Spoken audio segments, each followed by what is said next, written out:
Hello coders, front end development অনেক মজার একটা জিনিস, কিন্তু মাঝে মাঝে এটা অনেক বেশি কনফিউজিং হয়ে যায়।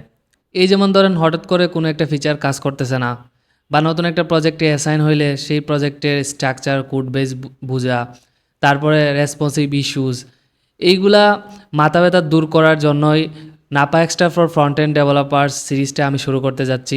আপনি যদি একজন ফ্রন্ট এন্ড ডেভেলপার হন, বিশেষ করে একজন লার্নার, জুনিয়র বা এমন কেউ যে আসলে রিয়েল লাইফ প্রজেক্ট কিভাবে করা হয় বা একটা কোম্পানির ভিতরে যে প্রজেক্টগুলো করা হয় সেগুলো কিভাবে মেনটেনেন্স, তারপরে ডেভেলপাররা সেগুলো কিভাবে টিম ওয়ার্ক করে, এই বিষয়গুলো জানতে আগ্রহী হন এবং ফ্রন্ট এন্ড নিয়ে বিভিন্ন ক্রিটিক্যাল জিনিসপত্র জানতে আগ্রহী হন, তাহলে this series is for you. কারণ এখানে আমি কোড বা সিনট্যাক্স শিখাবো না, আমি শিখাবো থিঙ্কিং প্রসেস। কিভাবে একজন ডেভেলপার হিসাবে আপনি আরও বেশি ইফিশিয়েন্ট, ক্লিন এবং কনফিডেন্ট হতে পারবেন। এইসব মাথা ব্যথাগুলির ডোজ নেওয়ার জন্য যদি আপনি আগ্রহী হন, তাহলে চ্যানেলটি সাবস্ক্রাইব করে এই সিরিজ ফলো করতে পারেন। তাহলে দেখা হচ্ছে নেক্সট ভিডিওতে।